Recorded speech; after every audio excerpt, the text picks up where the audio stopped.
에는 국민 앞에 출석해 책임을 다해야 할 한덕수 국무총리가 정당한 사유와 절차 없이 불출석했습니다. 헌법 제62조 2항은 국무총리와 국무위원은 국회나 위원회의 요구가 있을 경우 출석하고 답변하여야 한다라고 의무 명시하고 있습니다. 국회와 국민을 무시하고 헌법을 무시하는 이 행위는 단순한 불출석이 아니라 헌법 가치의 유린입니다. 한덕수 총리는 대통령 거리상에서 권한대행으로서 차기 정부 출범 전까지 국정과 대통령 선거를 공정하게 관리해야 할 책무가 있습니다. 그러나 지금 총리의 불출석과 대권 행보는 공정한 관리자가 되어야 할 권한대행의 책무를 스스로 져버린 것입니다. 국민은 권한대행이 대통령 선거의 플레이어가 되는 것을 결코 용납하지 않을 것입니다. 국정은 국민의 것이지 총리 개인의 정치 여정을 위한 것이 아닙니다. 최상목 총리께 묻겠습니다. 내일 29일 국무회의 안건에 2+2 대미 통상 협상 결과 보고가 포함되어 있습니까? 제가 지금 잘 모르겠습니다. 네. 내일 회의인데 들어갔는지 안 들어갔는지 안건에 있는지 모르고 계십니까? 네네. 제가 어제 밤에 왔기 때문에요. 지금 그러고 와서 국회로 왔기 때문에 제가 아무것도 좀 끝나고 나서 아마 내일 안건 보고가 있을 것 같습니다. 알겠습니다. 만약에 이게 들어가 있다면은 국정 2학기 이 시기에 국익이 걸린 민감한 통상 협상을 이 정부가 너무 급하게 밀어붙이고 있는 것은 아닌가? 그건 아닙니다. 네, 다음 정부로 넘기는 것이 순리가 아닌가 네, 하는 것이 시중의 의견입니다. 근데 오늘 저희가 아마 산업부 차관이 또 언론도 브리핑을 했고 저도 그렇게 했는데 저희가 국익을 위해서 저희가 뭐 신중하고 차분하게 하는 것이고요. 그렇게 믿고 싶습니다. 네, 그렇지만 협의를 미국하고 신속하게 시작한 것은 그래야 저희가 유예기간 동안에 많은 시간을 가지고 국익 최우선에 부총리님은 그렇게 설명을 하시는데 국민들은 오히려 이것 때문에 불안해하는 경향이 있다는 그 여론은 잘 알고 계시죠. 그래서 최근 이번 협상에서 미국의 베센트 재무장관이 한국이 최선의 제안을 가져왔다고 했습니다. 그런 발언한 거 아시죠? 뭐 발언이 첫 번째 발언하고 또 두 번째의 베센트 장관이 그래서 좀 다릅니다. 장관님, 이 발언을 듣고 우리 국민들은 또 무엇을 양보했을까? 우리 국민들이 모르는 그런 불안감을 또 가지는 거예요.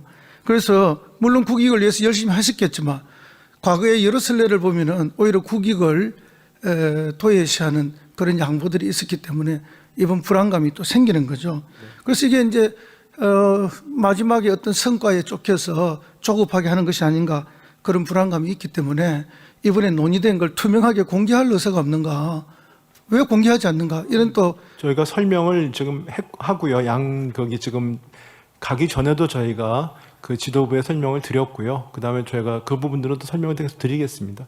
예, 설명을 주신다고 말씀하셨는데 법적으로도 국회에 과정과 결과를 보고할 의무가 있지 않습니까? 그죠? 그게 이제 구체적으로 이게 협상 단계에 들어가면은 지금 제가 알기로는 통상 관련 법 절차에 따라서 하도록 되어 있는데 그 법 절차와 관계없이 제가 사전 단계이지만 충분히 제가 설명드리고 그렇게 하고 있습니다.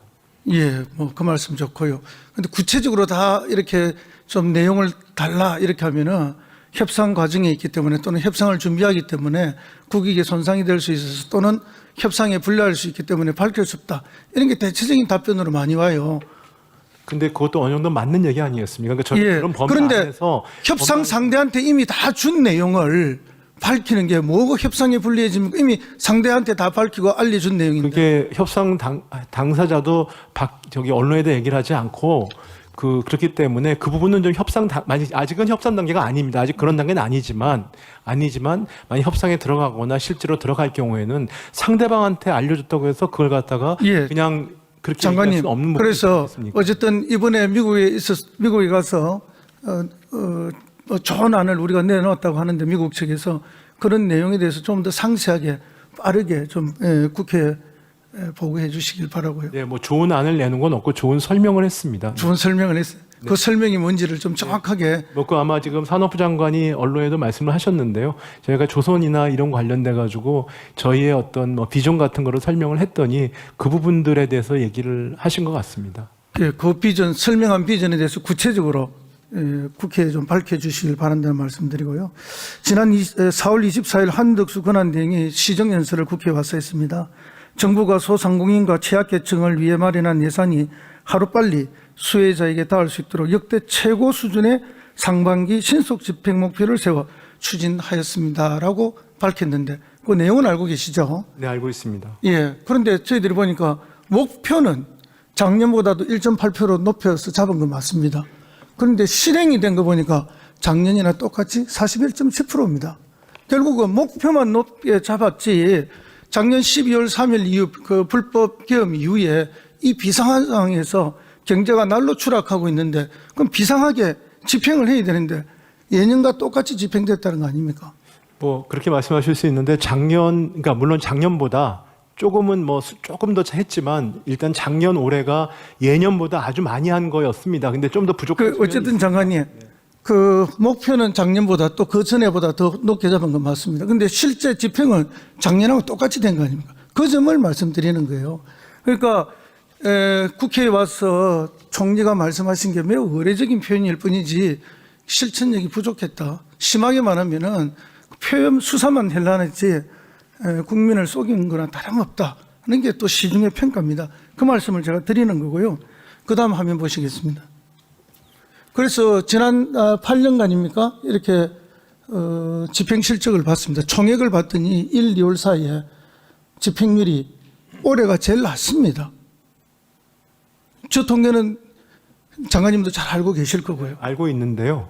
저게 일단은 기본적으로 날짜 수가 한 3일 적다고 합니다. 그러니까 물론 아니 그것도 상당히 큰 영향이니까 저희가 3월 달은 저거보다 많이 올라갈 거로 기대를 하고 있습니다. 그래 그렇게 되면 다행이고요.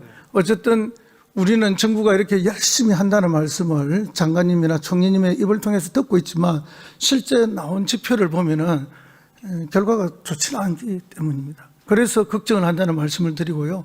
그래서 현란한 수식어가 중요한 것이 아니라 실질적인 결과가 더 중요하다라는 말씀을 더 드리고요. 3월, 4월 통계가 나오게 되면 더 좋아지길 저희도 기대합니다. 그 다음에요.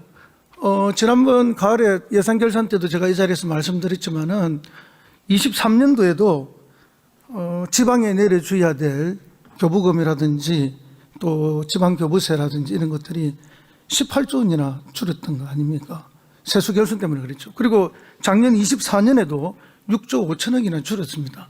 그리고 올해도 세수 결손이 40조 이상 예상이 돼서 10조 정도, 10조 이상이 지방에 내려갈 돈이 또 적게 될 것이다 하는 이런 예측을 하고 있는데요. 잘 아시다시피 재정이 갖는 경제 성장의 역할이 굉장히 크지 않습니까? 지방에는 여러 민간 경제 부분도 돌아가지만 결국은 군청이나 시청이나 도청이나 교육청 이 관가에서 지출되는 재정의 역할이 지방 경제에 매우 중요한데 지난 3년간 이게 최악의 수준입니다. 우리 시민들이 국민들이 군청이나 시청에 도청에 가면은 항상 돌아오는 답변이 예산이 없어서 못 해준다는 이야기입니다. 예산이 없다. 모두가 돌아 나와서 한다는 이야기가 그런 이야기입니다. 그럴 만큼 지역 경제가 매우 파탄 수준에 이르고 있고 양극화 심해지고 있죠. 너무너무 어려워져 있습니다. 이런 현상들을 저는 보면서 대한민국의 정치와 민주주의는 윤석열, 김건희가 망쳤지만 대한민국의 경제는 한덕수 총리와 부총리 두 분의 책임이 크다고 생각합니다. 특히 부총리님은 이 정부 들어서 초기에는 청와대 경제수석으로 지금은 부총리로서 경제 전반을 책임지고 지휘해왔고 철학을 관철시키고 있는 분 아닙니까? 그런데 결과적으로 여러 수치에서 특히 지방은 이렇게 어려운데 책임감을 느끼셔야 되는 거 아니겠습니까? 네, 무거운 책임감을 느끼고 있습니다. 그 다음에 우리 중소벤처기업부 장관님, 온누리 상품권 그죠? 우리가 상임 때도 여러 번 말씀드렸지만은 이번에도 추경에 650억이 추가로 포함이 됐죠. 네, 환급 행사와 관련된. 예, 민생 추경이라고 이렇게 해서 들어와 있는데요. 작년에 5조 5천억 발행하겠다고, 발행하겠다고 그때도 예산을 정액해서 했습니다. 네. 근데 할인율을 그때는 15%가 없었어요. 5%에서 10%인데. 근데 정부가 갑자기 15%로 늘려서 했고, 결제 환급 행사까지도 추진을 했습니다. 그래서 5.5조 발행하려고 했던 게 지금 3.5조 발행으로 바뀌었죠. 2조 발행이 줄어드는 거 아닙니까? 뭐 아직까지 예산을 그렇게 썼기 때문에. 네, 뭐 15%는 설날 때 저희가 조금 예, 해본 알고 거기 있습니다. 때문에요. 계산을 조금 더 해봐야겠지만 조금 그보다는 더 높을 것 같습니다. 결국 네. 잘 안 나가서 그런 거아닙니까? 이 상품권이 선호도가 떨어져서 그런 건데, 결국은 저걸 보면 디지털 상품권 같은 경우에는 15% 할 때만 한 8천억 넘게 나가고 10% 내려가니까 2천억 정도밖에 안 나갔어요. 그리고 앞으로도 역시 잘 안 나갈 거라고 보고 있습니다. 그렇지는 않은 것 같습니다. 최근에 디지털을 중심으로 굉장히 많이 확대되고 있고 또 많이 사용되고 있습니다. 실질적으로. 그래서 장관님, 우리가 계속 지역사랑 상품권을 이야기를 하는데 그건 추구도 지금 안 하고 계신 거잖아요. 온누리만 하겠다는 거고. 그래서 온누리가 효과가 덜하고 속도도 느린데 왜 그렇게 온누리만 주장하는지 우리가 그 점에 대해서 끊임없이 질타하는 거고요. 그래서 가맹점도 많이 늘렸는데 결국은 20만 개 아닙니까, 전국에. 네, 그렇습니다. 그러면 지역사랑 상품권을 취급하는 취급점, 가맹점은 몇 개입니까? 저희 중기부 관할이 오늘 그 지역 상상품을 하지 않아서 제가 그 통계는 정확하게 갖고 있지 않습니다. 210만 개입니다. 그러니까 10배가 넘거든요, 지역사랑 상품권은.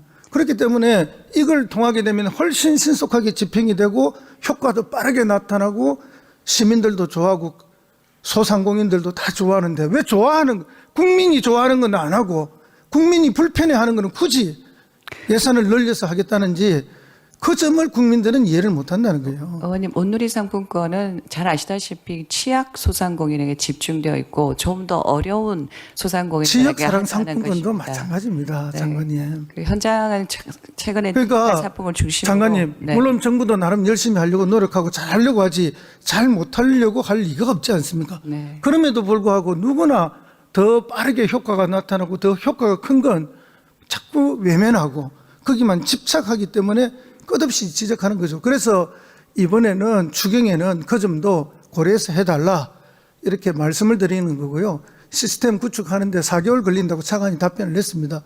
그러나 그것도 밀어붙이고 좀 추진을 강하게 하면은 줄일 수 있는 거 아니겠어요? 충분히 가능할 거라 보고요. 앞에도 비슷한 질문들이 부총리께 있었는데 다시 한번 전향적인 검토를 부탁을 드립니다. 예, 재정 준칙 부분은 그냥 넘어가겠습니다. 그 다음에 우리 박상우 국토부 장관님께 하나 말씀드리겠습니다. 예. 사진 한번 보여주시죠. 예, 저게 영덕 변전소 화재입니다. 그죠? 그런데 이제 변전소 화재가 나왔는데 보니까 변전소의 미관을 위해서 이 변전소에도 뭐 이렇게 나무도 좀 심고 그렇게 하도록 법에 되어 있어요. 그 법이 건축법상에 그렇게 규정이 되어 있죠. 변전소 조경으로 해서 그죠. 그런데 이게 42조 1항 때문에 그런데 이게 이제 민가 가까운데 주거지 가까운 데 있는 변전소는 저렇게 하는 게 뭐 당연하다고 봅니다. 근데 많이 떨어져 있고 미관에 별 관계도 없는데도 이 법 때문에 이렇게 했고 그것이 이번 화재에 더 손실을 키우는 쪽으로 갔습니다. 그리고 이게 이제 심한 경우에 블랙아웃을 가져올 수도 있는 거죠. 그렇다면은 이걸 좀 구분할 필요가 있지 않느냐. 어떻게 생각하십니까? 네, 의원님 말씀 저도 이번에 질의 출신을 보고 현황을 파악을 했는데요. 충분히 타당하신 지적이시고 시행령 건축법 시행령에 제외할 수 있는 예를 또 룸을 만들어 놨습니다.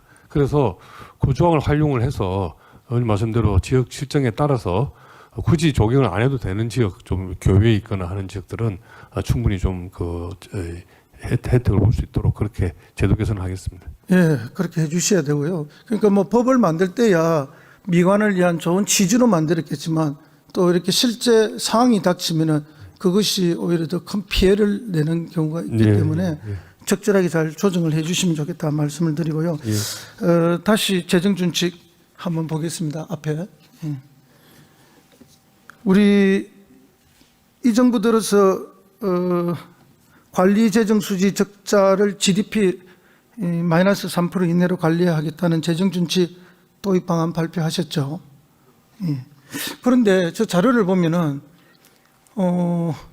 윤 정부 내내 마이너스 3%가 넘습니다. 적자가.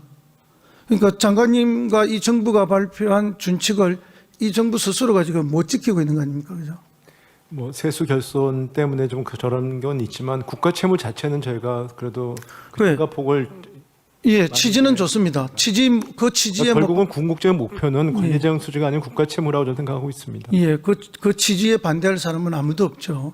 그런데 그 좋은 취지를 했지만 결과적으로 그 취지를 못 지키고 있는 것은 재정 운영이든 경제 운영에 있어서 뭔가 잘못이 있다는 거죠. 네, 그 부분은 뭐 제가 그렇지만 관리재정 수지도 제 여권 하에서는 좀 줄이려고 노력을 했고요. 국가 채무 증가폭은 상당히 많이 저희가 관리를 하고 있다. 증가폭이 많이 줄었다 이렇게 말씀드립니다. 예, 좋습니다. 그러나 스스로 세운 목표를 지키지 못한 것에 대해서는 한번 돌아가야 되지 않겠나 생각합니다. 이상입니다. 네, 허성무 의원님 수고 많으셨습니다.